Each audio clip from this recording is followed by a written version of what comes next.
आज हम पढ़ेंगे किरचॉफ के नियम। किरचॉफ का नियम जो लागू होता है वो बेटा जटिल परपथों का विश्लेषण करने के लिए लागू होता है। किसका? जटिल परपथों का विश्लेषण करने के लिए। और ये किरचॉफ के नियम जो हैं वो दो नियम दिए थे। किरचॉफ ने कितने नियम दिए थे? दो। प्रथम नियम पढ़ेंगे हम। प्रथम नियम को कहते हैं हम संधि का नियम। क्या नियम कहते हैं? संधि का नियम। यानी किसी वस्तु के परपथ में भी संधि पर मिलने वाली, यानी कि संधि पर, ये एक पॉइंट है ओ, इसे मान लिया हमने क्या? संधि।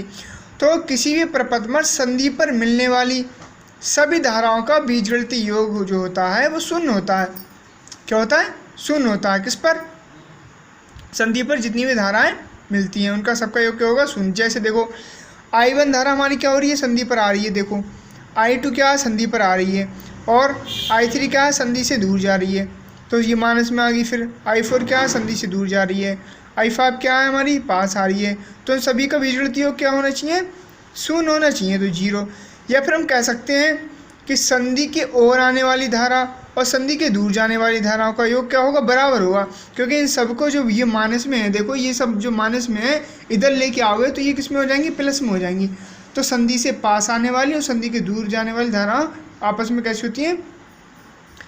योग के बराबर होती हैं, यानी धाराओं के योग के बराबर होती हैं। यह नियम आवेश संरक्षण के सिद्धांत पर क्या होता है? आधारित होता है। ये कौन सा नियम पढ़ लिया हमने? संधि का नियम।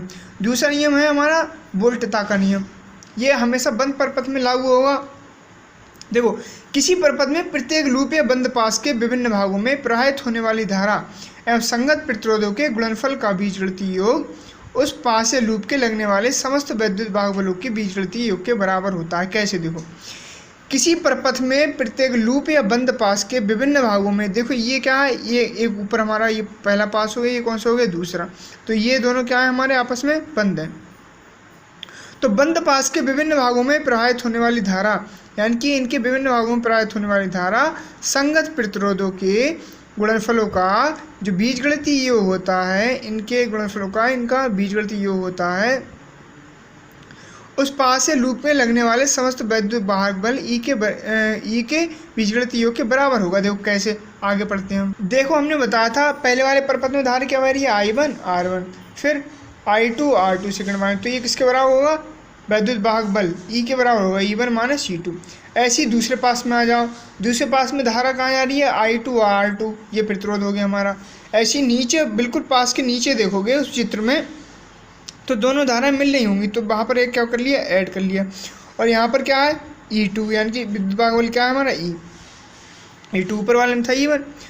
यदि ये क्या होता है? ऊर्जा के संरक्षण के सिद्धांत पर आधारित होता है। ये हुए हमारे किसके नियम? किरचॉफ के नियम। आगे पढ़ेंगे हम कल व्हीटस्टोन सेतु।